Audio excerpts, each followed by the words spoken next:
저는 오늘 여러분과 길에 대한 이야기를 하면서 오늘 말씀을 시작하려고 해요. 길은 참 여러 가지 길이 있죠. 여러분들도 살아오시면서 다양한 길들을 걸어오셨을 거예요. 들판의 길도 걸으시고, 산의 길도 걸으시고, 해안길도 걸으시고, 또 그런 길 중에 우리가 늘 걸어가는 인생길도 있죠. 예, 길은 참 인생을 닮아 있는 것 같아요.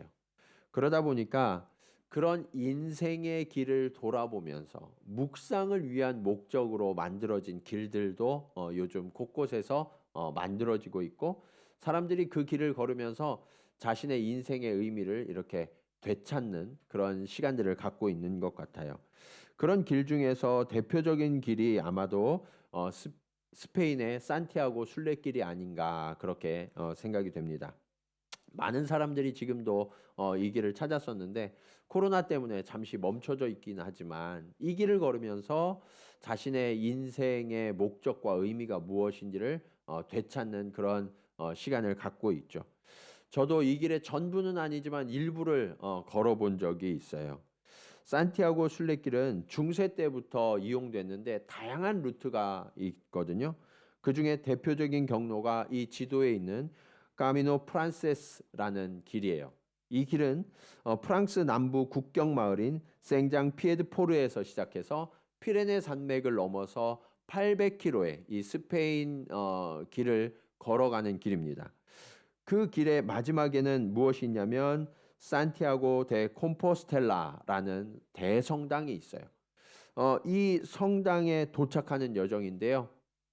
이 성당에 가는 이 800km의 길을 가는 동안 지금은 그래도 여러 가지 것들이 있어서 길을 찾는 데 도움이 되지만 예전에 중세 시대 때 지도도 없고 그리고 나침반도 없는 그런 시대에 길을 어떻게 찾아서 이 순례길을 걸어갈 수 있었을까요?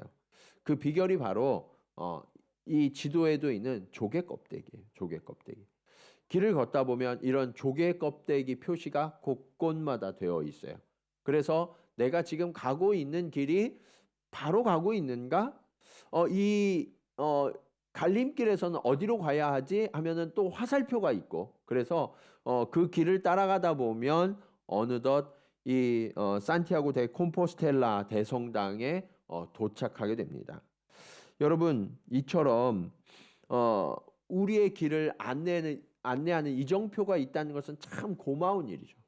그런데 문제는 저와 여러분이 걸어가는 인생의 길, 그 인생의 길에 이정표가 있다면 우리도 그 길을 잘 찾아갈 텐데 우리는 인생의 길에서 이정표를 어떻게 하면 발견할 수 있을까요? 성경은 우리 길에 인생의 길을 가르쳐 주는 이정표가 분명히 있다라고 말씀하고 계세요. 그렇다면 우리는 이 이정표들을 어떻게 발견하고 인생의 바른 길을 완주할 수 있을 것인가? 오늘 말씀을 통해서 함께 교훈을 얻기 원합니다. 자, 첫 번째로 우리는 어떻게 길을 발견할 것인가? 하나님께서 우리의 걸음을 비추어 주시기 때문이에요. 오늘 말씀은요, 바른 길을 가는 첫 단계에 대해서 말씀하고 있어요. 시편 119편 105절 상반절 말씀을 한번 보시면 주의 말씀은 내 발의 등이요라고 말씀하고 있어요.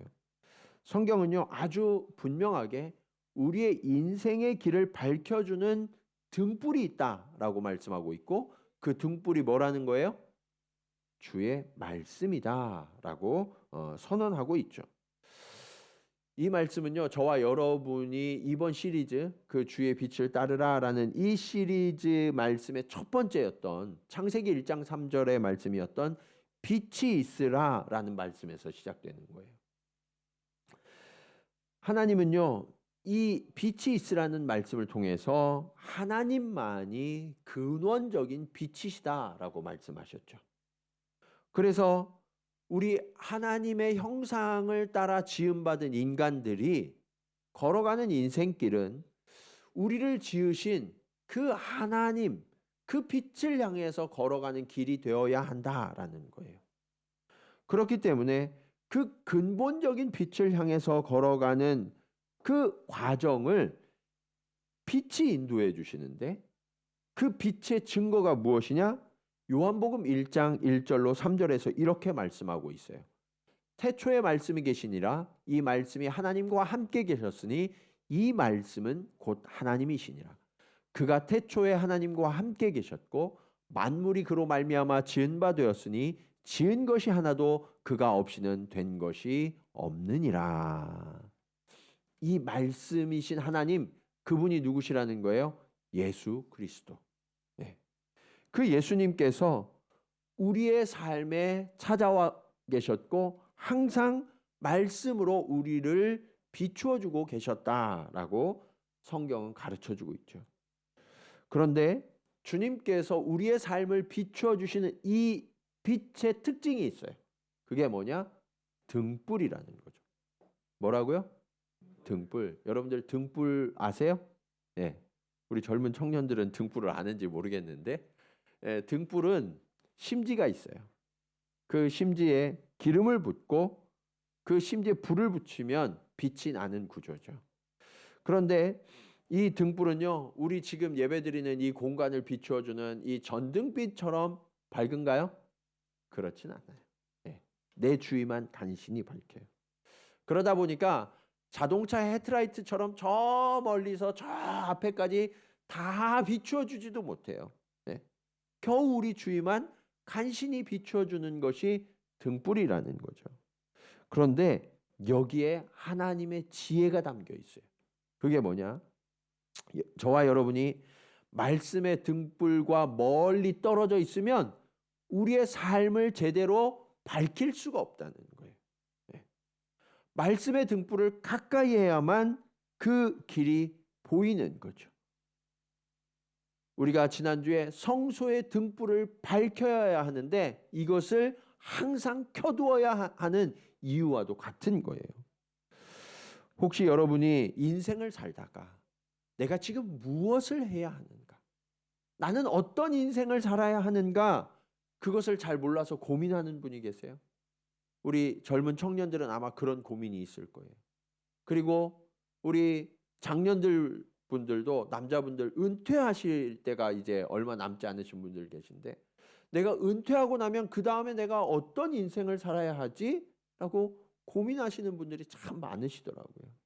그런데 여러분 그런 고민을 하실 필요가 없어요. 우리는요 진로가 중요한 것이 아니라 진짜 중요한 것은 뭐냐면 우리의 인생길을 밝혀주시는 그 빛 대신 말씀을 내가 붙들고 있느냐 그렇지 않느냐 거기에서 내 삶이 결정되는 거예요. 네. 등불에 또 한 가지 특징이 있어요. 그게 뭐냐면 등불은 흔들려서 꺼지지 않도록 조심해야 돼요. 네. 제가 지난번에 우리 청년부 예배에 참석한 적이 있거든요.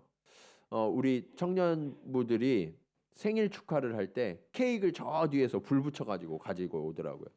근데 오다가 다시 멈춰서고 그랬어요. 왜냐하면 이 발걸음을 조심조심 못해가지고 촛불이 몇 번씩이나 꺼졌거든요. 그래서 한 3번인가 다시 붙여서 나오느라고 우리가 함께 웃은 적이 있어요. 등불은 이와 같아요. 우리의 걸음을 조심조심 내딛지 않으면 이 등불이 쉽게 꺼져버리죠. 그런데 여러분 우리가 주의 말씀을 비추어서 걷는 걸음도 이와 같이 주의해서 걸어야 되는 거예요. 시편 119편 5절 6절 말씀은 이렇게 말씀하고 있어요. 내가 내 길을 굳게 정하사 주의 율례를 지키게 하소서. 내가 주의 모든 계명에 주의할 때에는 어떻지 아니하리이다? 부끄럽지 아니하리이다.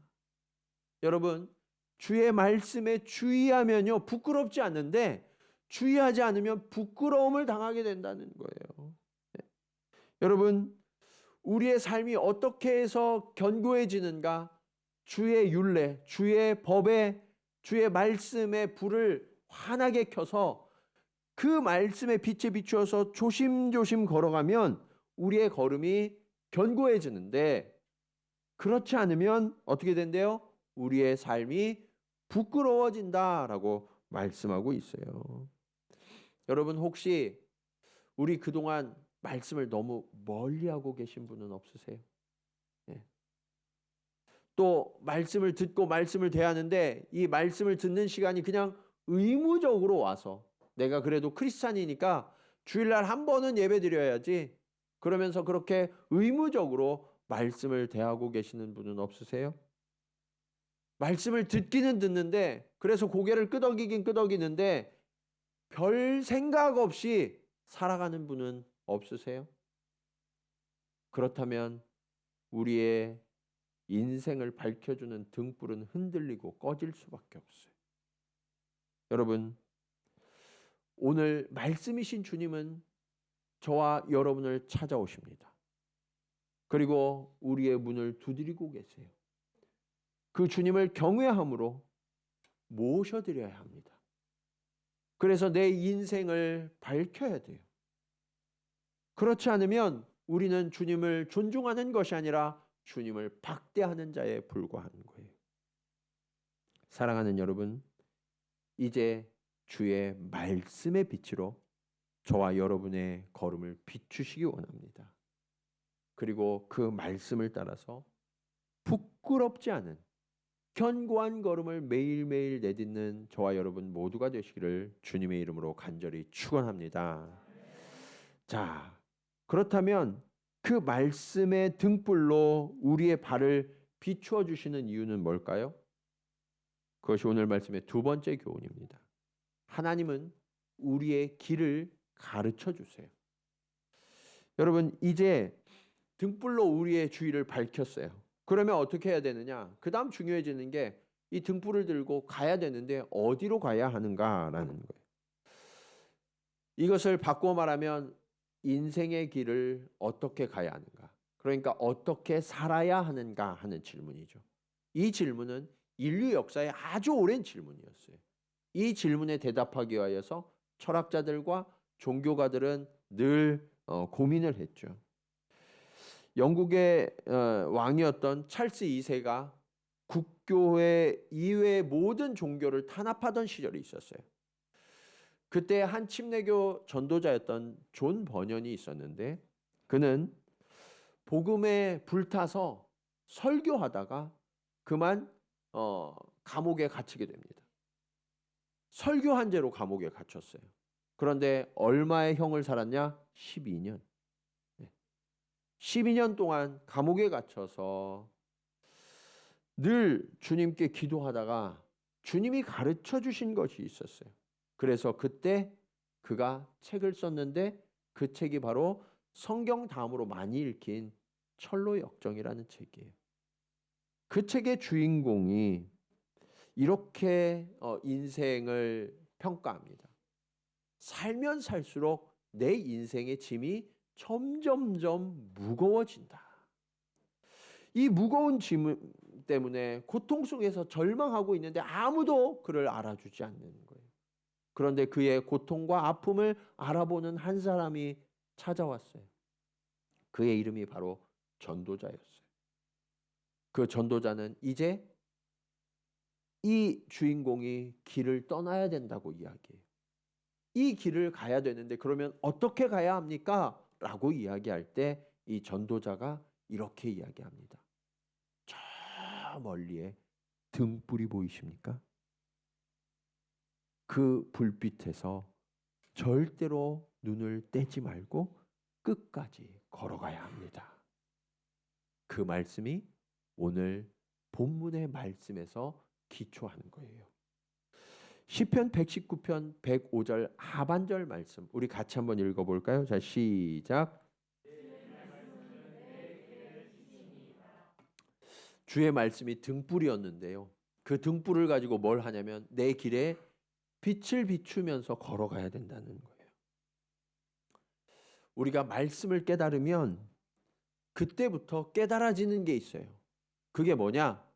아, 내가 이 세상에 속한 존재가 아니었구나.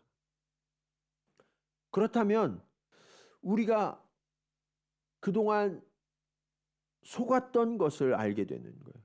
세상의 화려한 빛, 나를 채워주는 것 같았던 그런 욕망과 사치스러운 것들, 그런 것들에 내 마음을 빼앗기고 내 시선을 빼앗기고 살았는데 내가 이 세상에 속한 존재가 아니라는 거죠. 그래서 눈을 드는 순간 천국에서 빛나는 그 빛이 보여요. 그 빛을 향해서 가야 되는데 그 빛을 향하여 가는 우리의 걸음을 비추어주는 그 등불이 무엇이냐? 그게 바로 주님의 말씀이라는 거죠.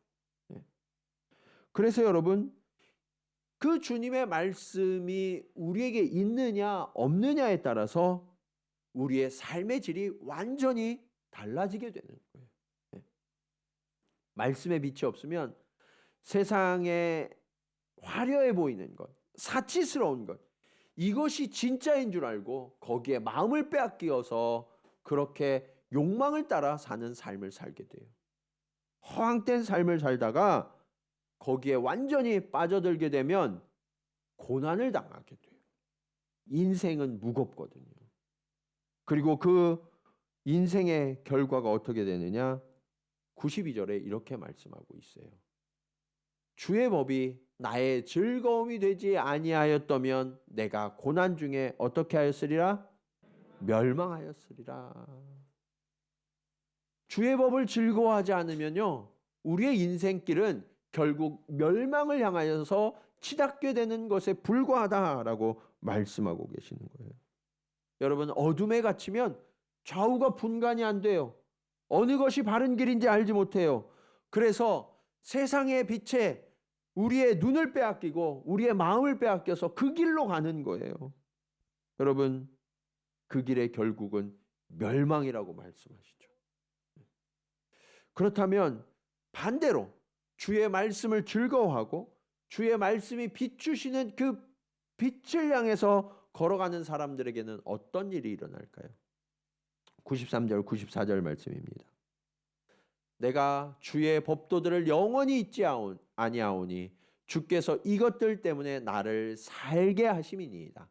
나는 주의 것이오니 나를 구원하소서. 내가 주의 법도들만을 찾았나이다. 주의 법도, 주의 말씀을 따르면 죽음을 이기고 생명을 얻게 되고요, 구원을 얻게 된다라고 약속하고 계세요. 여러분, 이것이 바로 말씀의 길을 갈 때 우리에게 나타나는 증거예요. 사랑하는 여러분, 여러분은 지금 무엇을 향하여 달려가고 있습니까? 여러분의 시선을 무엇에 빼앗기고 있습니까? 세상의 화려한 빛에, 사치의 빛에 우리의 마음을 빼앗기고 그것들을 향하여 가고 있었다면 이제 걸음을 멈추고 하늘의 빛을 바라보며 주의 빛을 비추어 그 천국을 향하여 걸어가는 저와 여러분 모두가 되시기를 주님의 이름으로 간절히 축원합니다. 자, 그렇다면 우리는 어떻게 그 말씀의 빛을 비추어서 끝까지 걸어갈 수 있을까요? 그 비결이 오늘 말씀의 마지막 교훈입니다. 하나님이 우리와 동행해 주신다는 거예요. 여러분, 우리가 앞서 살펴본 것처럼 말씀이신 주님께서 등불이 되신 이유는 가까이 하기 위함이라고 말씀드렸죠. 등불을 가까이 놓지 않으면 볼 수가 없어요. 그러니까 그 주님을 항상 곁에 두어야 되는 거예요. 그런데 우리가 먼저 다가가지 못하니까 말씀이신 주님께서 우리를 먼저 찾아오시죠. 그래서 우리와 함께 거하시고 우리와 동행하세요. 그러면 주님이 그렇게 하시는 이유가 무엇인가? 바로 저와 여러분을 사랑하시기 때문이에요. 우리가 그 사랑을 알면, 그 주님의 깊은 사랑을 알면 이 시인처럼 고백할 수밖에 없어요. 103절 말씀입니다. 우리 같이 한번 읽겠습니다. 자, 시작.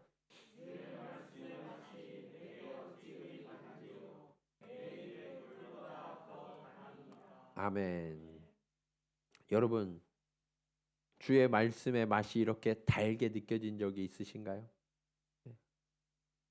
주님의 말씀을 달다고 말씀하셨는데 이 말씀을 읽을 때마다 너무나 달콤하고 너무나 귀하게 여겨져서 이 말씀을 결코 덮을 수 없었던 그런 순간이 여러분에게 있으십니까? 요즘 말씀을 우리가 너무 멀리하는 시대를 살고 있어요. 네. 말씀을 볼 때도 이렇게 예배를 드릴 때도 우리가 성경책을 잘 안 들고 다녀요. 네. 그리고 스마트폰에 다 있으니까. 네. 그래서 제가 가끔 이렇게 어쩌다 신방을 가보면, 제가 코로나 끝나면 이제 또 우리 신방을 시작하려고 하고 있는데, 성경책을 찾아오라고 그러면 막 당황하시는 분이 계세요. 이거 어디 있지? 예, 어디다 뒀더라? 성경을 너무 오랫동안 안 본 거죠. 간신히 찾았는데 막 먼지가 뽀얗게 쌓여가지고 막 그거 툭툭 털어가지고 이렇게 가져오시는 분들이 계실 수 있어요. 여러분, 주의 말씀을 가까이 해야 하는데 우리는 그 말씀을 너무 멀리하고 있지 않습니까? 설교자로서 설교할 때마다 안타까울 때가 있어요. 그게 뭐냐면 주님의 말씀을 들으면 이게 얼마나 달콤한지 자꾸 주무세요. 자동적으로 말씀을 집에서 펴기만 해도, 또 교회 와서 말씀을 듣기만 해도 그렇게 눈꺼풀이 무거워지고 주무시는 분들이 계시단 말이에요. 여러분, 왜 그래요? 이 말씀의 진짜 맛을 모르기 때문이죠. 말씀의 그 가치와 그 맛을 알면 말씀이 선포되어지는 순간 어때요? 우리의 눈빛은 반짝반짝하게 빛나게 되어 있어요. 여러분, 시편의 저자가 오늘 주의 말씀을 그렇게 사모한다고 말씀하고 있는 거예요. 그 사모함을 또한 이렇게 표현하기도 해요. 127절 말씀입니다. 그러므로 내가 주의 계명들을 금 곧 순금보다 더 사랑하나이다. 여러분, 제가 여러분들에게 이만한 순금을 여러분들에게 드린다고 한번 생각해 보세요. 이거 안 받을 분 계세요? 네?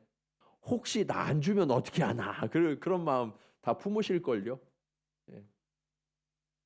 정말 우리가 그만큼 주의 말씀을 가치 있게 여기고 있습니까?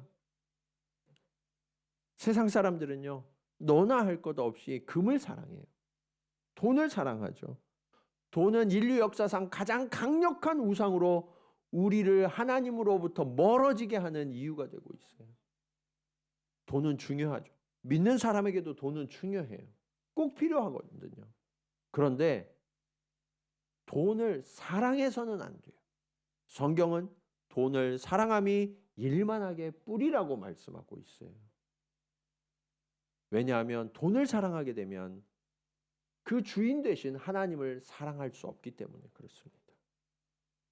여러분, 우리가 진정으로 주님을 만나고 그 주님이 주시는 생명을 누리면 그때부터 우리가 진짜 소중하게 여기는 가치가 달라진다고 성경은 말씀하고 있어요.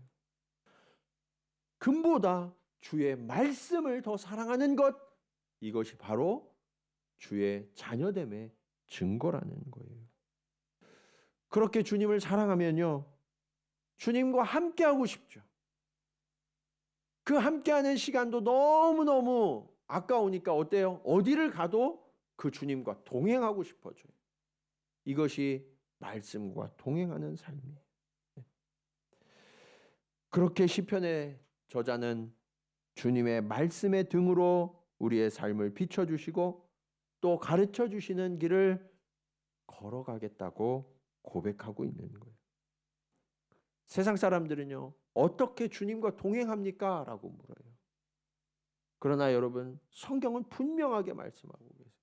주님과 동행하는 가장 확실한 방법은 주의 말씀을 붙들고 살아가는 거라는 거예요. 여러분,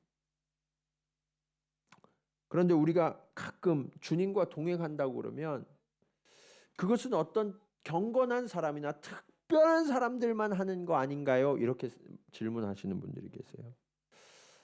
나는 너무 평범한 사람인데요. 그래서 그럴 수 없지 않을까요? 라고 생각하시는 거죠. 또 어떤 분들은 저 예수님을 믿기는 믿지만 저는 너무 여전히 연약하고 부족해서 자주 죄와 유혹에 넘어집니다. 말씀을 따라 살겠다고 이렇게 말씀을 들을 때는 결단하는데 돌아서기만 하면 실패하는 게 저의 모습이에요. 그래서 저는 주님과 동행할 자격이 없는 것 같아요 라고 말씀하시는 분들이 계세요. 그런데 여러분, 그것이 바로 사단이 여러분들을 속이는 방법이에요. 하나님은요, 결코 여러분이 강해서, 여러분이 잘해서 동행하시는 게 아니에요. 시편 146편 5절 말씀 우리 같이 한번 읽어볼까요? 자, 시작.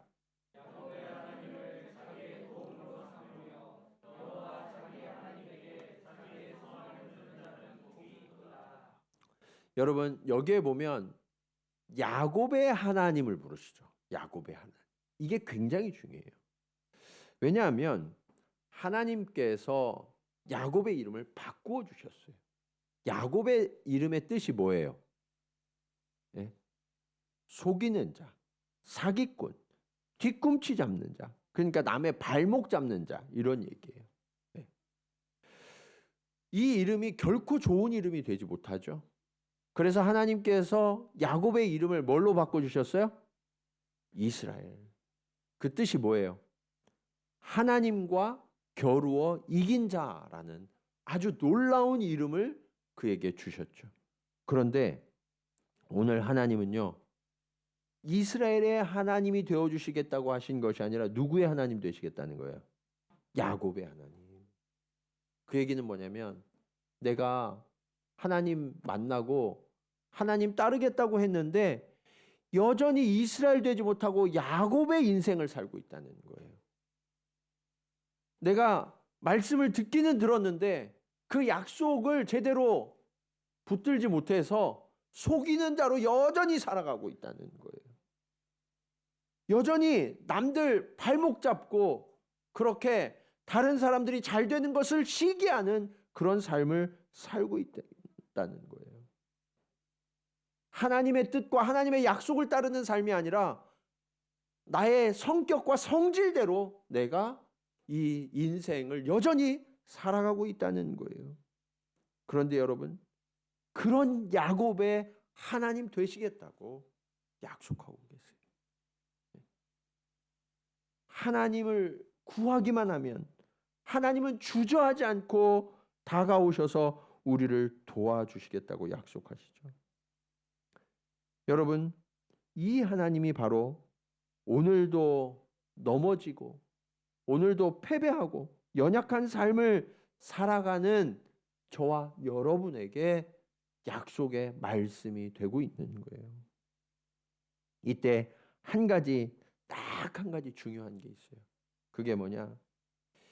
야곱이 계속해서 자기 힘으로만 살려고 하면 안 돼요. 야곱이 자기 힘으로 살려고 하나님을 이기려고 했어요. 그러니까 하나님이 어떻게 하셨어요? 환도뼈를 쳐서 그의 힘을 쭉 빼버리셨죠. 여러분, 우리의 힘을 빼야 돼요. 하나님을 믿는다는 것은 내 힘을 빼고 하나님의 힘으로 살기로 결단하는 거예요. 그게 진짜 믿음이에요. 나는 내 힘으로 살 수 없거든요. 내 힘으로 살면 고난밖에 없어요. 내 계획대로 사는 것이 아니라 하나님의 섭리하심을 신뢰하면서 살기로 하는 거예요.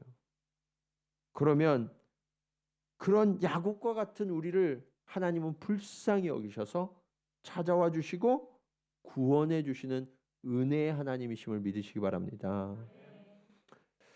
그 야곱이 이스라엘 되기 전에 하나님은요, 그를 찾아오셔서 만나서 이렇게 약속하셨어요. 창세기 28장 15절 말씀입니다. 같이 한번 읽을까요? 자, 시작.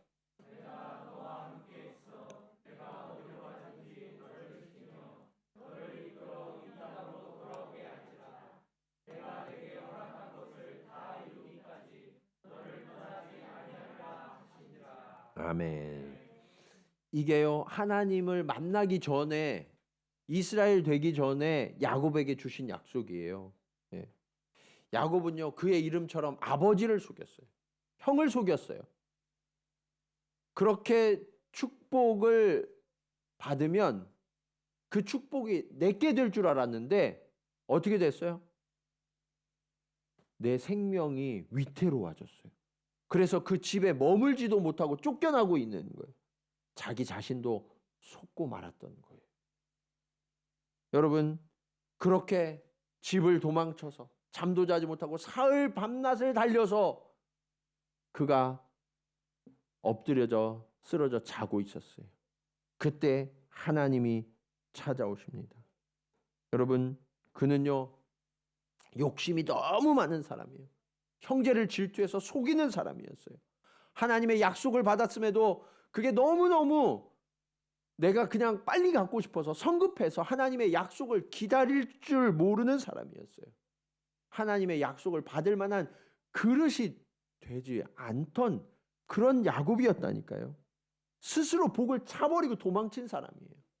그런데요, 하나님은 그런 야곱에게 내가 너와 함께 있어 너를 이끌며 너를 다시 이 약속의 땅으로 오게 할 때까지 결코 너를 떠나지 않겠다라고 약속하고 계시죠. 이것이 우리의 하나님.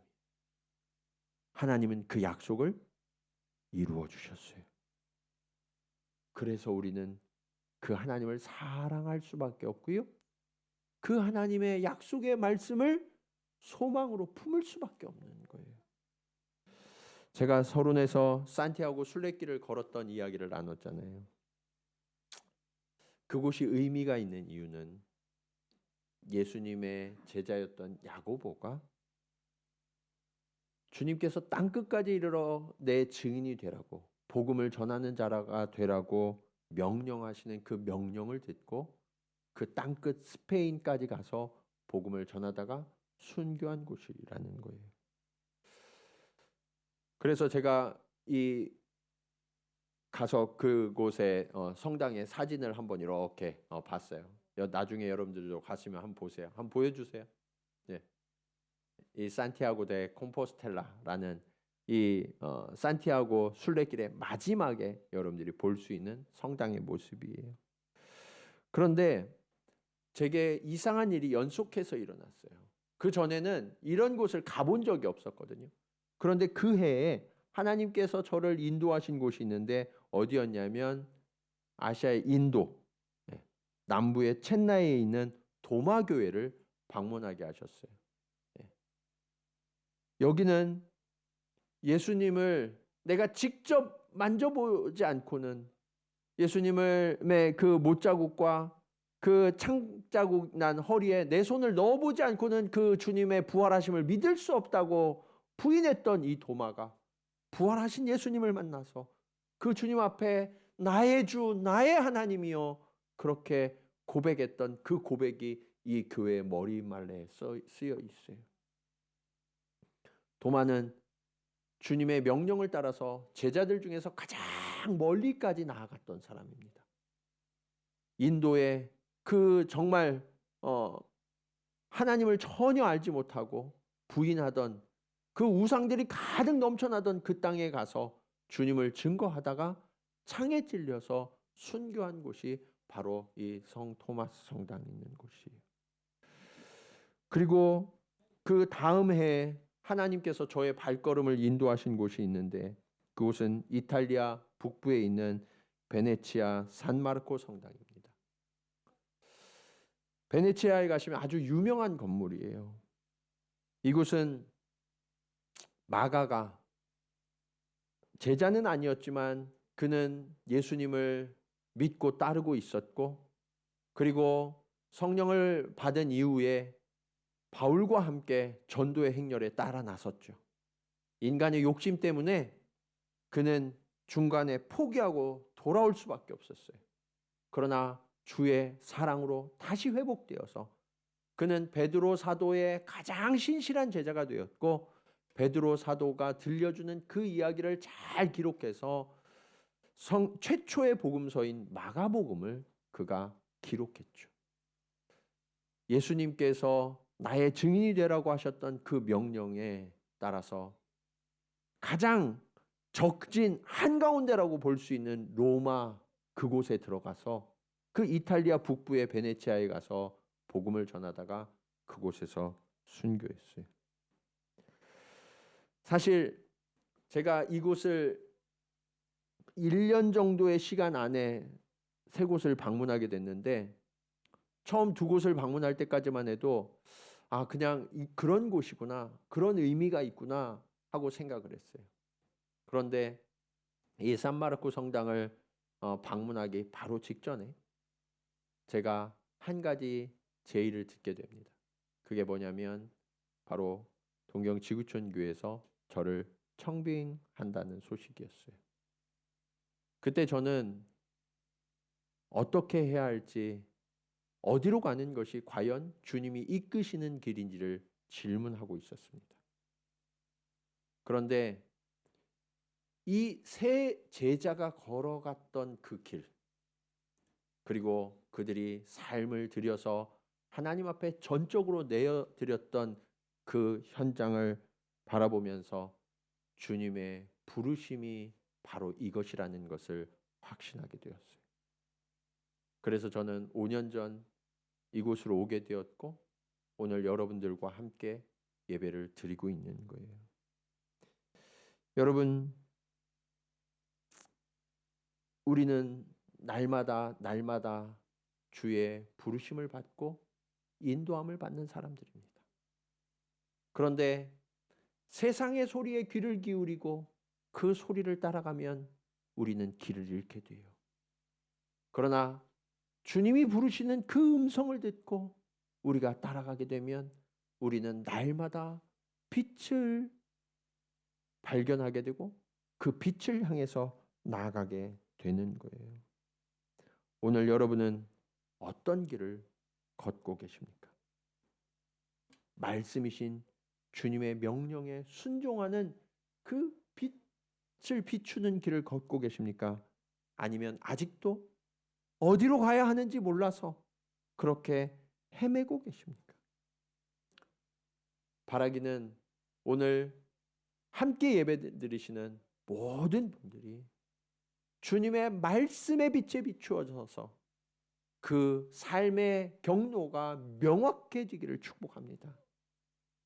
그리고 한 번뿐이 아니라 우리가 걸어가는 모든 걸음 내내 주의 빛을 비추어서 그 주의 말씀을 따라서 우리의 삶을 살아내고, 그렇게 주님 앞에 영광 돌려서 나의 모든 삶을 등불처럼 태워드리는 그러한 삶을 살아가는 저와 여러분, 우리 동경지구촌교회에 속한 모든 성도들의 삶이 되시기를 주님의 이름으로 간절히 축원합니다. 우리 이 시간 말씀을 기억하시면서 함께 기도하기 원합니다. 오늘 미니스트리 시간이 짧아서 우리가 바로 기도할게요. 반주는 해주시고 우리 이 시간 함께 기도할 때, 하나님 아버지, 그렇습니다. 하나님은 우리의 등불이십니다. 우리의 걸음을 비추어 주십니다.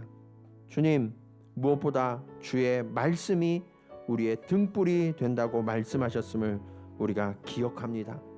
주여, 우리가 세상의 다른 소리에 귀 기울이지 아니하고 주의 말씀으로 내 걸음을 비추며 주의 이끄시는 길을 걸어가게 하여 주시옵소서. 주님이 오늘 자격 없는 야곱의 하나님 되어 주시겠다고 약속하셨던 것처럼 오늘 우리도 자격이 없고 우리도 실패하고 우리도 넘어지오니 주님, 그렇게 우리를 붙들어 주시고 우리를 인도하여 주셔서 하나님과 내내 동행하는 인생길을 걸어가게 하여 주시옵소서. 그리고 그 길 끝에서 우리를 기다리시는 그 주님의 품에 안겨서 내가 주님이 이끄시는 그 빛을 따라서 아름답게 걸어왔노라고 그렇게 고백하는 주의 자녀들 되게 하여 주시옵소서. 우리 다 함께 기도 드리시겠습니다.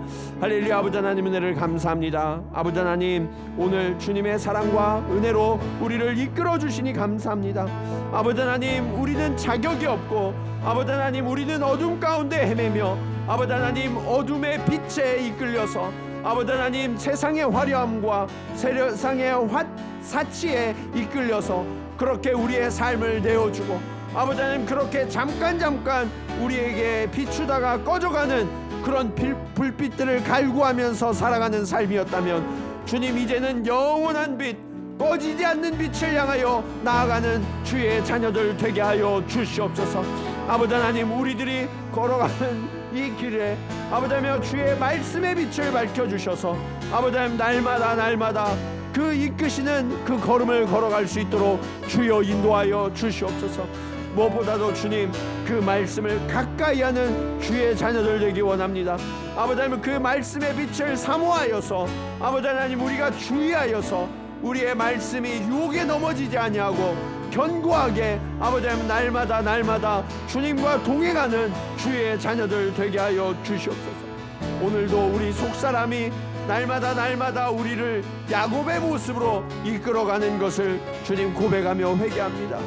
주여, 여전히 내 뜻을 따라 살기를 원하고 아버지 하나님 나의 계획대로 되기를 원하고 나의 욕망의 소원을 간구하는 이러한 어리석은 자를 용서하여 주시옵소서. 여전히 내 마음이 질투하고 시기하고 속이고 거짓되고 불의하고 아버지 하나님 이러한 야곱을 여전히 사랑하셔서 내가 너와 함께하노라, 너의 걸음을 내가 아노라, 너를 지키고 인도하노라, 이 땅으로 돌아올 때까지 너를 떠나지 아니하리라 주님 약속하여 주시니 감사합니다. 주님 이제 그 주님을 전적으로 의뢰합니다. 내 힘을 빼고 아버지 하나님 나의 생각을 내려놓고 주님이 이끄시는 대로 주님이 말씀하시는 대로 주의 빛을 따라 걸어가는 주의 제자 되기를 원하오니 주님 그렇게 우리의 삶을 이끌어 주시고 아버지 하나님 우리가 가는 곳마다 주의 빛을 나타내 주셔서 그렇게 주님의 영광을 위하여 나아가는 주의 자녀들 되게 하여 주시옵소서. 사랑의 주님, 야곱과 같은 이러한 어리석은 자, 불의한 자, 자기 힘으로 살려는 자, 여전히 속이는 자, 이것이 바로 우리의 모습임을 주님 고백하며 회개합니다. 아버지 하나님, 그렇게 세상의 빛, 욕망의 빛, 세상의 화려한 빛을 따라갈 때에는 우리의 인생의 짐이 점점 더 무거워지고 어둠에 헤매며 무너질 수밖에 없었음을 주님 고백합니다. 주여 이제 우리의 등불이 되어 주시옵소서. 주님 우리가 멀리까지 보지 못하지만 아니 멀리까지 볼 필요가 없습니다. 주님 나와 함께 하시는 그 주님만 바라보며 살아가게 하여 주시옵소서. 그 주님의 말씀만 의지하며 살아가게 하여 주시옵소서.